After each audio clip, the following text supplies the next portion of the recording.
ભક્ત શિવરાત્રિના દિવસે માણસ મારા લિંગની પૂજા કરે, તેને આખા જગતનું સર્જન પાલન કરવાનું સામર્થ્ય પ્રાપ્ત કરવાની જવાબદારી મારી છે. શિવરાત્રિના દિવસે ભગવાનનું અર્ચન પૂજન થાય. ભગવાન મહાદેવ પોતે બોલ્યા છે, એ તત્કાલે તું યહ કુર્યાત પૂજા મલ્લિંગ વેરયો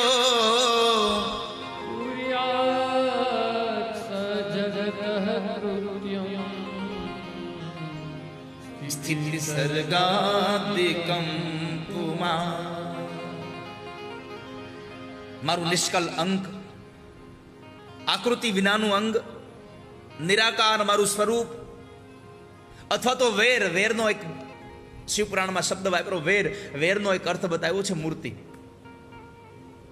મારી મૂર્તિની કોઈ પૂજા કરશે શિવરાત્રિના દિવસે તો સંસારનું પાલન ને પોષણ કરવાની પણ, ઉત્પત્તિ કરવાની તાકાત એનામાં હશે.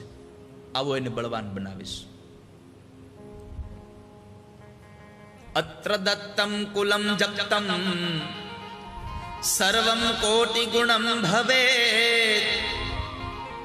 જે દિવસે માણસ શિવરાત્રિના સમયે કોઈ માણસ નામ મંત્રનો આધાર લેશે, તો એક વખત નામ લેશે તો એને કરોડો ગણું પુણ્ય પ્રાપ્ત થશે. કોટિમ ગુણમ ભવેત.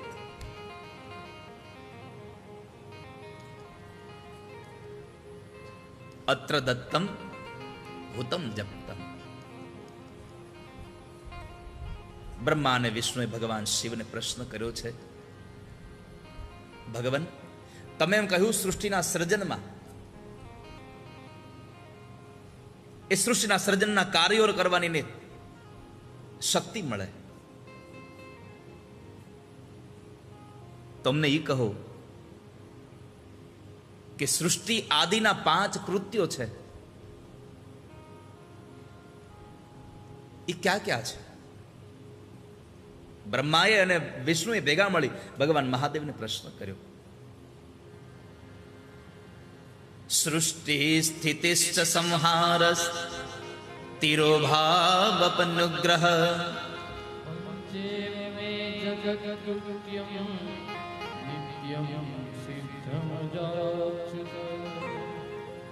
સૃષ્ટિની અંદર ભગવાનના 5 કાર્યો, પ્રાયઃ તો 3 કાર્યો, ઉત્પત્તિ, સ્થિતિ અને લય.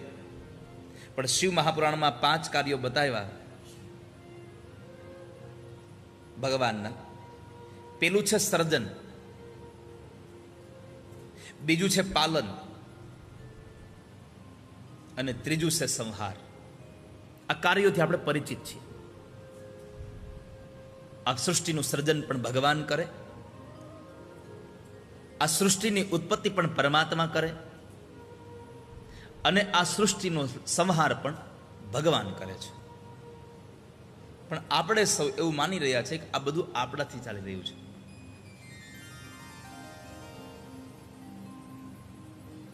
આપણને મનમાં એમ થઈ રહ્યું છે કે આપણે બધું કરી રહ્યા છે.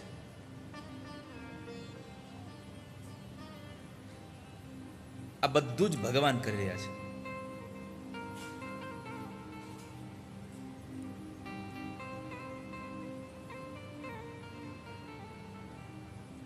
આપણે તો નિમિત્ત માત્ર છીએ. પણ બીજા જે 2 ભાવો જે ભગવાન અહીંયા, ભગવાન મહાદેવ જે બ્રહ્મા અને વિષ્ણુને બતાવે છે, એ 2 ભાવ બીજા છે, તિરોભાવ અને અનુગ્રહ.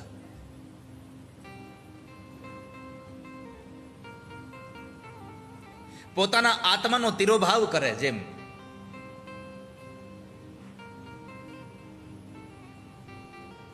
અનુગ્રહ કરે આપણા ઉપર.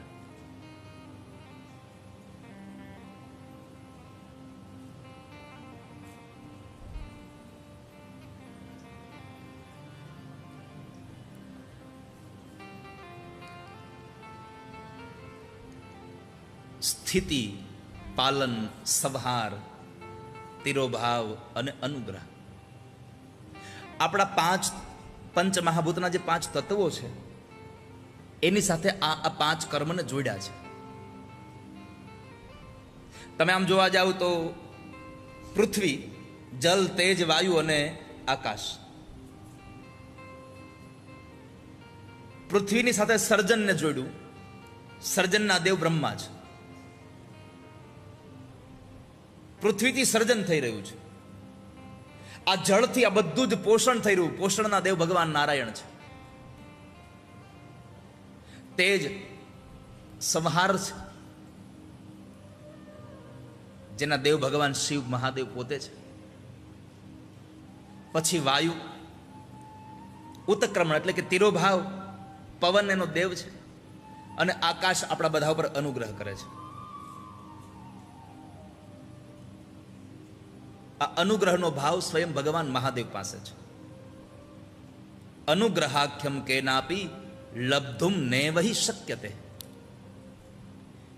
અનુગ્રહનો ભાવ ભગવાન મહાદેવ પાસે રહ્યો.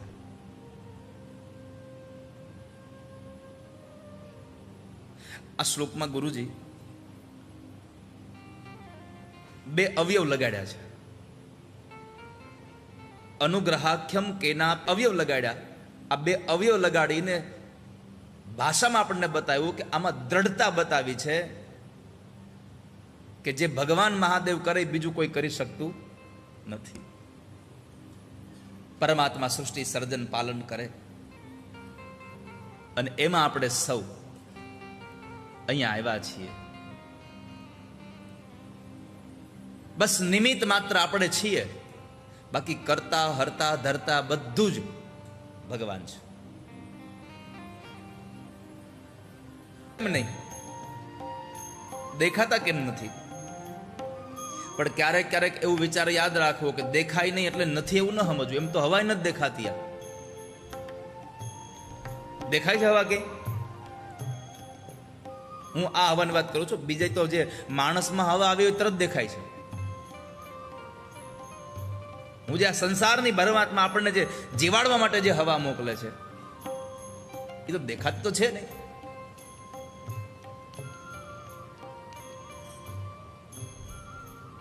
અરે બહુ સામાન્ય વાત સમજો ને. કેટલા લોકો હાથમાં મહેંદી મૂકી, હાથ બતાવો. એમાંથી નીકળ્યો ને એમાં એ લીલા પાનની અંદર પણ લાલ રંગ સમાયેલો છે, દેખાતો નથી. એમ આ સંસારમાં સર્વત્ર ભગવાન વ્યાપક છે, બસ આપણને ખાલી દેખાતો નથી. એટલી માર ખામી છે. પરમાત્મા સર્વત્ર વ્યાપક છે. એ પરમાત્મા જ્યારે આ સૃષ્ટિને ચલાવે છે, એ પંચાનન ભગવાન આપણને બધાને સૌને જીવાડે છે. ભગવાનનો અનુગ્રહ જોવો હોય તમારે તો એક સાધન છે. પરમાત્માના એ અનુગ્રહનો પરિચય કરાવનારું સાધન હોય તો ભગવાનનો પ્રણવ મંત્ર છે.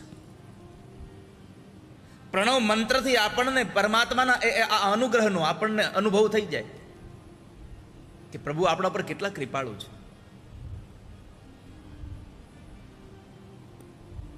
જે ઓમકાર ભગવાનના 5 મુખમાંથી પ્રગટ થયો છે. પ્રણવ મંત્ર જે ભગવાનના મુખમાંથી પ્રગટ થયો છે. સ્વયં મહાદેવના 5 મુખ એમાંથી પ્રગટ થયેલો એ પ્રણવ મંત્ર, એનો તમે નાદ કરો, એનું કીર્તન, એનો શ્રવણ, એને તમે મનન કરો, એનું અધ્યયન કરો, એનો જપ કરો. શિવપુરાણ કહે છે કે જે પ્રણવ મંત્રનો નાદ, જે પ્રણવ મંત્રનું ગાન કરે ને બીજું કંઈ કરવાની આવશ્યકતા નથી. અને એટલે તમે જુઓ, આપણે જ્યારે આપણે આંખો બંધ કરીને ક્યારેક આપણે ધ્યાનમાં બેસતા હોઈએ ત્યારે લોકો આપણે નથી બોલાતા ઓ, કેટલી શાંતિનો અનુભવ થાય આપણને. આપણું મન, આપણું ચિત્ત એકદમ શાંત થઈ જાય. પણ આપણને થાય કે આ 5 મુખમાંથી, ભગવાનના મુખમાંથી આ ઓમકાર નીકળ્યો. 5 મુખમાંથી અલગ અલગ શબ્દો નીકળ્યા અને એનું જે સંયોજન થયું એ પ્રણવ મંત્ર છે. 5 મુખમાં એમાંથી સૌથી પહેલા ઉત્તર મુખમાંથી, ભગવાનના મુખમાંથી નીકળ્યો અકાર. પશ્ચિમ મુખમાંથી, ભગવાનના મુખમાંથી નીકળ્યો ઉકાર. દક્ષિણ મુખમાંથી ભગવાનને નીકળ્યો મકાર. પૂર્વમાંથી ભગવાનને નીકળ્યો બિંદુ અને મધ્યમાંથી નીકળ્યો નાદ.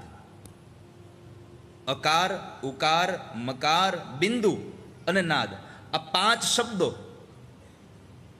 એ અલગ અલગ મુખોમાંથી નીકળ્યા અને બધા જ્યારે એકત્ર થયા ત્યારે એમાંથી એક શબ્દ નિર્માણ થયો, ઓમ. સ્વયં ભગવાન મહાદેવના મુખમાંથી નીકળ્યો. અને આ ઓમ એટલે વેદમાં જેને પ્રણવ કહીને બોલાવ્યા છે, પ્રણવ કહીને જેને આપણે ઓળખીએ છીએ.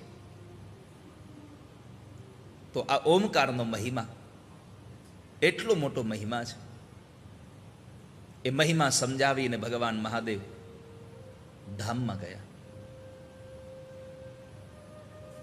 જડ ચેતન આ બધાને ભુક્તિ અને મુક્તિ આપનારું કોઈ સાધન હોય તો આ પ્રણવ મંત્ર છે. જે માણસ ઓમકારનો નાદ કરે, જે માણસ ભગવાન મહાદેવની પૂજા કરે, જે માણસ શિવલિંગની પૂજા કરે, એમાં ખાસ કરીને કીધું છે શિવના સ્થાનમાં બેસીને, મહેશભાઈ, શિવના સ્થાનમાં બેસીને જે શિવની પૂજા કરે એને વિશેષ રૂપે ફળ પ્રાપ્ત થાય છે.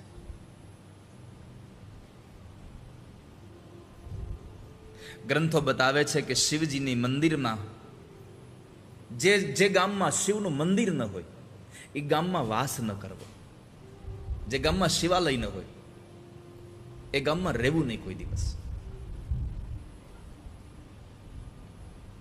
શિવ એટલે મૃત્યુના દેવ છે.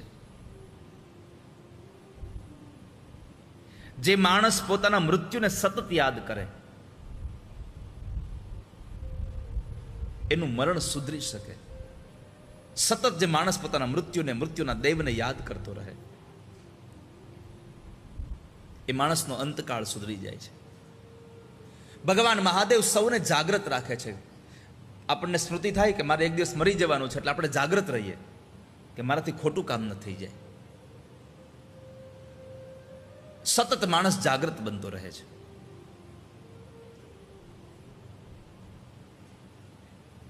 બધા દેવોની પૂજામાં દિવસનું પ્રાધાન્ય છે, પણ ભગવાન મહાદેવની પૂજામાં રાત્રિનું પ્રાધાન્ય છે. રાત્રિના સમયે ભગવાન મહાદેવની પૂજા કરવી. કારણ રાત્રિ એ નિવૃત્તિ વાચક છે અને દિવસ એ પ્રવૃત્તિ વાચક છે. નિરાકાર બ્રહ્મની ઉપાસના, કે જેને નિરાકારની એટલે કે જેને કેવલ પરમાત્મા સિવાય કશું દેખાતું જ ન હોય,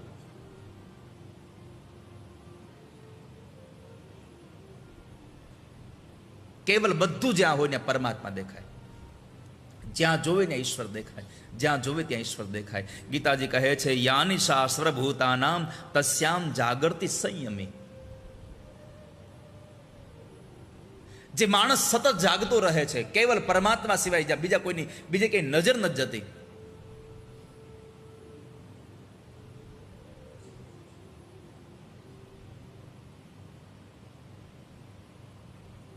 સંસારીઓ જ્યારે ભોગ ભોગવે દિવસે ત્યારે યોગી સંયમીઓ નિદ્રામાં હોય. નિદ્રાનો અર્થ છે નિવૃત્તિ. દિવસે આ લોકો નિવૃત્ત હોય અને જ્યારે સંસારીઓ રાત્રે નિવૃત્ત બને ત્યારે સંયમીઓ ધર્મ કાર્યમાં પ્રવૃત્ત બની જાય. સંસારીઓ દિવસે પ્રવૃત્ત હોય, રાત્રે નિવૃત્ત હોય, અને સંયમીઓ દિવસે નિવૃત્ત હોય, રાત્રે પ્રવૃત્ત હોય. ભગવાનની ઉપાસના કરે, ભગવાનના જપ ધ્યાન રાત્રિના સમય ખૂબ કર્યા કરે. ભગવાન મહાદેવ આ બંનેને ઉપદેશ આપીને ગયા. ત્યારબાદ શૌનકોએ સૂત નામના પુરાણીને પ્રશ્ન કર્યો, બાપજી આપ આટલું સરસ અમને જ્યારે શિવ મહાપુરાણની ભગવાન મહાદેવના પ્રાગટ્યની કથા તમે કહી રહ્યા છો, પરમાત્માનો જન્મ તો છે જ નહીં, પણ અહીંયા શિવલિંગ તરીકે પરમાત્મા પ્રગટ થઈની કથા કરી. કારણ કે અજન્માનો લોકા, જે ભગવાન અજન્મા છે. પણ અમારો પ્રશ્ન તમે જ્યારે આટલી વાત કરો છો કે સંયમ, નિવૃત્ત અને પ્રવૃત્તિની વાત કરી રહ્યા છો, ત્યારે અમારે પ્રશ્ન પૂછવો છે આપને. સદાચારમ શ્રાવયાશુ યેન લોકાશ્ચ પેદ બુધઃ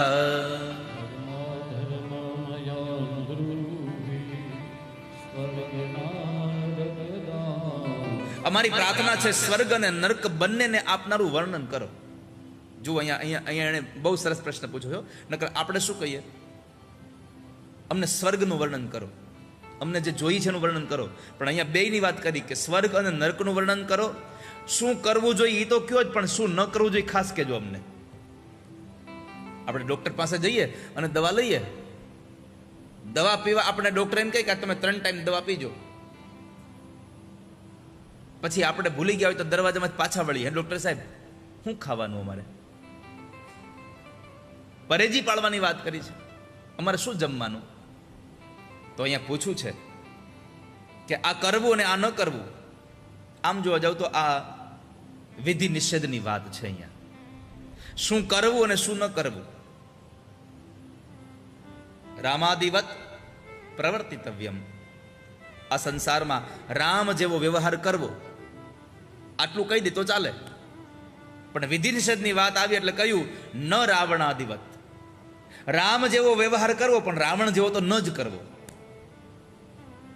આનાથી આપણને થોડી દ્રઢતા મળતી છે. આપણે શું કરવાનું તો ખબર જ છે, પણ જે નથી કરવાનું એની યાદી હોતા હારે હોવી જોઈએ.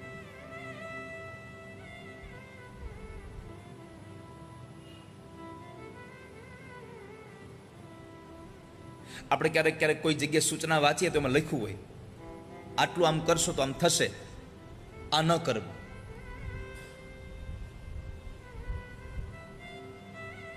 તો રામ કરે એવો વ્યવહાર કરવો, રાવણ કરે એવો ન કરવું. ન રાવણાદિવત. રાવણ કરે એવું ન કરશો. તો અહીંયા પ્રશ્ન કર્યો કે સ્વર્ગ અને નરકની પ્રાપ્તિ કરાવે એનું સાધન શું, એના માટે શું કરવું જોઈએ, શું ન કરવું જોઈએ. સદાચાર એટલે શું? તો કે સદાચાર એટલે સારા નિયમોનું પાલન અને આચરણ કરવું, એને સદાચાર કહ્યો છે.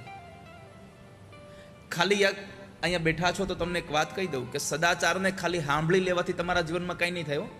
એ સદાચારનું આચરણ કરવું પડશે. જાણવાથી કાંઈ ન થાય, એને તમારે તમારા જીવનમાં એપ્લાય કરવું પડે ને.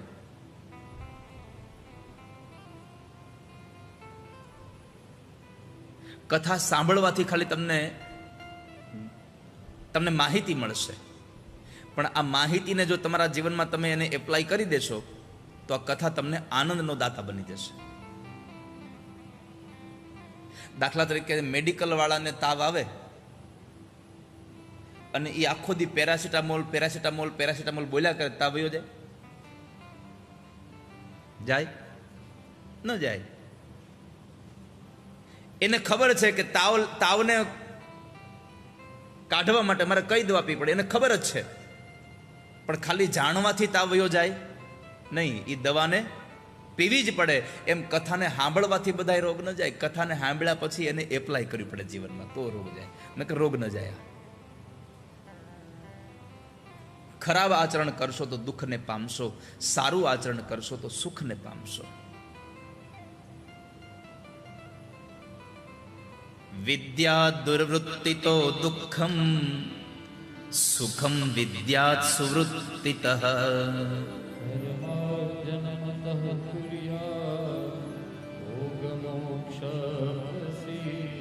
મોક્ષ અને ભોગની પ્રાપ્તિ માટે ધર્મનું ઉપાર્જન આવશ્યક છે, પણ આ ઉપાર્જન થાય કેવી રીતે?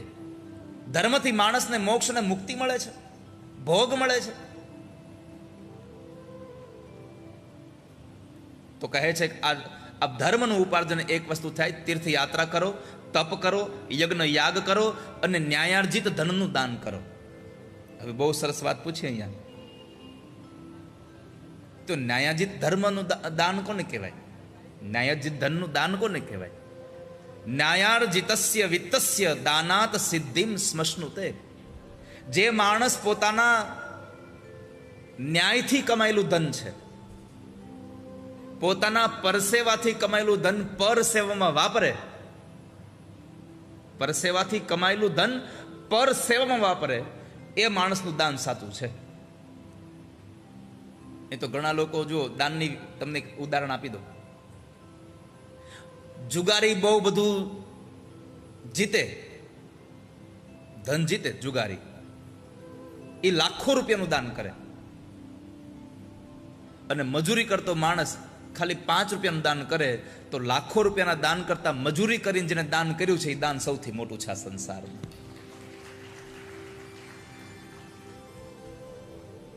નીતિથી કમાયેલા ધનનું દાન કરવું.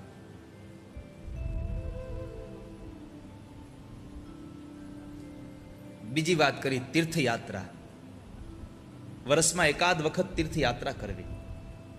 વર્ષમાં 2 વખત જેમ ઠંડા પ્રદેશમાં ફરવા વયા જાવ છો એમ વર્ષમાં એકાદ વખત યાત્રા કરવી. કેતનભાઈ, યાત્રાની વાત કરી છો, ફરવાની વાત નથી કરી. યાત્રા કોને કહેવાય ખબર છે? કાલ જ હું મહેશભાઈ ચર્ચા કરતો રાતે. યાત્રા એને, તમે મને કહેતા હતા ને ત્યારે મારે તમને કહ્યું હતું કે યાત્રા એને કહેવાય. તમે ફરવા જાઓ, બધી સગવડતા તમારી પાસે હોય અને ફરવું કહેવાય. તમે હરિદ્વાર જાઓ, સુધી દુઃખ ન પડે ત્યારે સમજવું આપણે યાત્રા નથી. આ યાત્રા હંમેશા કષ્ટદાયક હોય.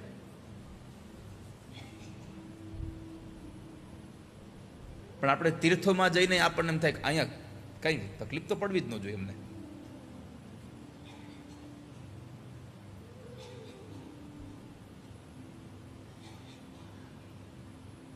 તો ન્યાયથી બીજું યજ્ઞ યાગ, નિત્ય યજ્ઞ અને યાગ થાય. બની શકે તો આપણા ઘરમાં રોજ યજ્ઞાદિ કર્મ થાય. તો પોતાની નીતિથી કમાયેલું ધન દાનમાં દેવું એ ઉત્તમ દાન છે. બીજું, મોક્ષની પ્રાપ્તિ માટેનો પ્રશ્ન હતો તો અહીંયા જવાબ દેવાયો કે ગુરુની કૃપા હોય તો જ્ઞાનની સિદ્ધિથી મોક્ષની પ્રાપ્તિ થાય અને પરમ આનંદની અનુભૂતિ થાય. હવે પરમ આનંદની અનુભૂતિ માટે જો મૂળમાં કાંઈ હોય તો એક જ માત્ર સાધન છે સત્સંગ. અવિદ્યાનો નાશ થાય તો વિદ્યા પ્રાપ્ત થાય. અને કેવી વિદ્યા પ્રાપ્ત થાય તો કહે છે સા વિદ્યા યા વિમુક્ત. એવી વિદ્યા આપણને પ્રાપ્ત થાય જે આપણને મુક્ત બનાવે. અને વિદ્યા એને જ કહેવાય મુક્તિ આપે. બાંધી રાખે એને વિદ્યા કહેવાય જ નહીં. એને તો ખાલી જાણકારી કહેવાય. તમને બાંધી રાખે એને જાણકારી કહેવાય. તમને મુક્ત કરી દે એને જ્ઞાન, એને વિદ્યા કહેવાય.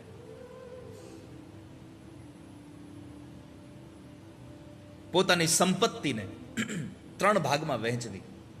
આત્મવિત્તમ ત્રિધા કુર્યાત. 3 ભાગમાં એને વહેંચવી તમારી સંપત્તિને. કેટલા ભાગમાં? તો કહે છે કે એક ભાગને તમારા ધર્મ માટે કાઢવી, બીજો ભાગ તમારી વૃદ્ધિ માટે, ઇન્વેસ્ટમેન્ટ માટે કાઢવી, અને ત્રીજો ભાગ તમારા નિર્વાહ માટે કાઢવી. સંપત્તિના 3 ભાગ કરવા. આપણી પાસે રહેલી સંપત્તિને યથોચિત સમયે વાપરી લેવી. બાકી સંપત્તિ આજ નહીં તો કાલ જતી રહેશે, જતી રહેશે, જતી રહેશે. બેમાંથી એક વસ્તુ પહેલા વહી જાય. સંતોષભાઈ, બેમાંથી એક વસ્તુ પહેલા વહી જાય. જો સંપત્તિ વહી જાય તો આપણે પડ્યા રહેવું, અને આપણે વહ્યા જવું તો સંપત્તિ પડી રહે. બેમાંથી એક જતું રહેવાની પાક્કી વાત છે. બીજું, સંપત્તિને જવાના 3 માર્ગો છે: દાન, ભોગ અને નાશ. કાં તમારી સંપત્તિને દાન કરી દો, એ રીતે તમારી સંપત્તિ તમારી પાસેથી જાય. કાં તમે એને ભોગવી લો, એ રીતે જાય. અને અથવા તો એનો નાશ થઈ જાય. કાં તમારો કાં એનો, બેમાંથી એકનો નાશ થશે એટલે પડ્યું રહે બધું.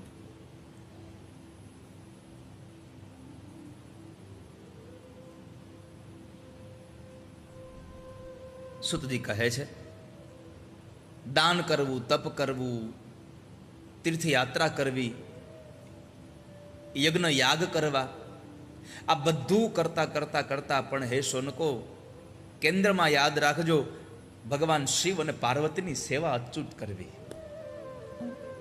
ભગવાન શિવ અને મા પાર્વતીની સેવા કરવાથી નિત્ય કૃપાની પ્રાપ્તિ થાય છે. અને એટલા માટે વિદ્યેશ્વર સંહિતાનો 16મા અધ્યાયનો 93મો શ્લોક છે: સા દેવી જગતાં માતા સશિવો જગત પિતા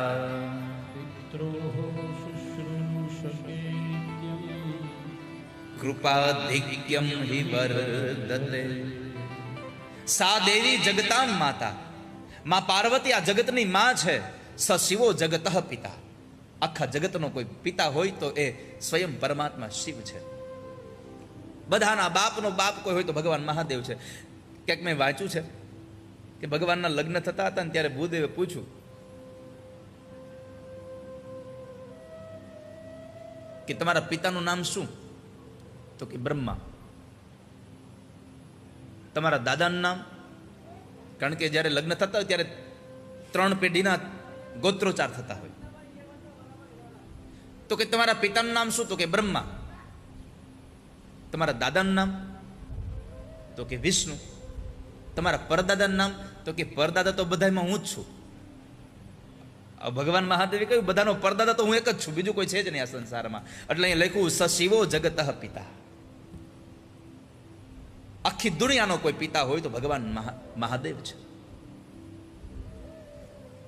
પણ આ જ શ્લોકના આ શબ્દોને મહાકવિ કાલિદાસ રઘુવંશ નામના એ ગ્રંથમાં એ લખે છે, વાગર્થા વિવ સંપૃક્તો વાગર્થ પ્રતિપત્તયે જગત પિતરો વંદે પાર્વતી પરમેશ્વરો.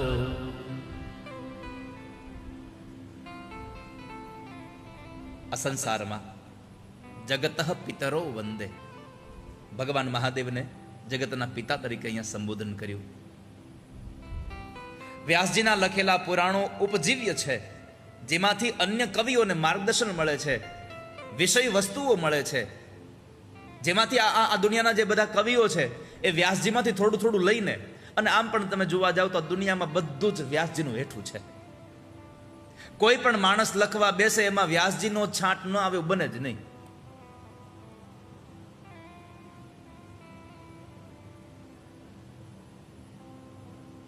વ્યાસજીનું કંઈક તો એમાં આવે ને આવે, એના વગર આવી ન શકે.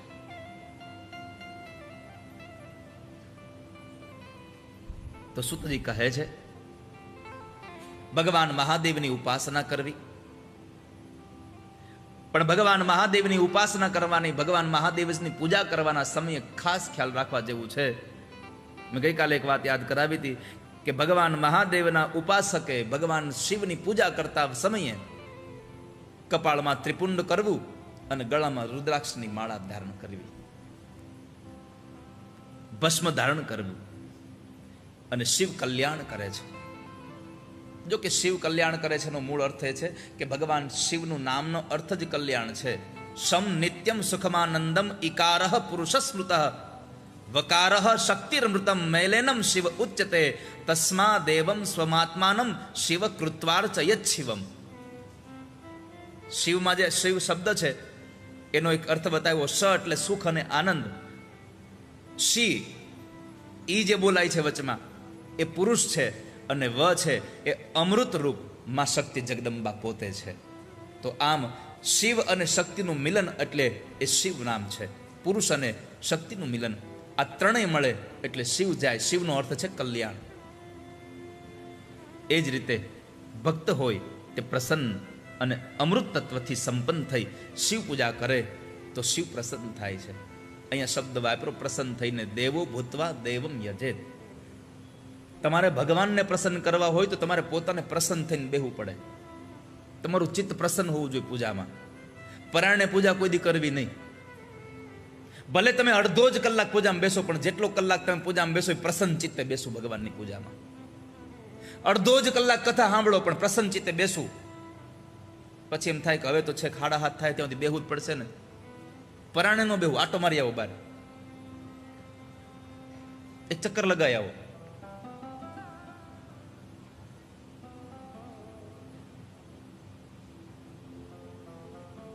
ભગવાનની પૂજા કરવી હોય તો ભગવાન જેવા બનીને પરમાત્માની પૂજા કરવી. જે દેવનું પૂજન કરો છો એ દેવની જેવા બનીને ભગવાનનું પૂજન કરો.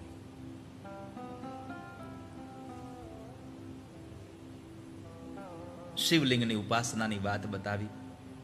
સુત નામના મહાપુરાણી કહે છે આ શિવની પૂજાની વાત તમને કરતો હતો સોનકો, પણ હવે તમે સાંભળો. આ કલિકાલમાં સૌથી અગત્ય કોઈ શિવ પૂજામાં મહાત્મ્ય કોઈ હોય તો એ પાર્થિવ શિવલિંગની પૂજા છે. હું તમને પાર્થિવ શિવલિંગનો મહિમા બતાવું, તમે સાવધાન થઈને સાંભળો.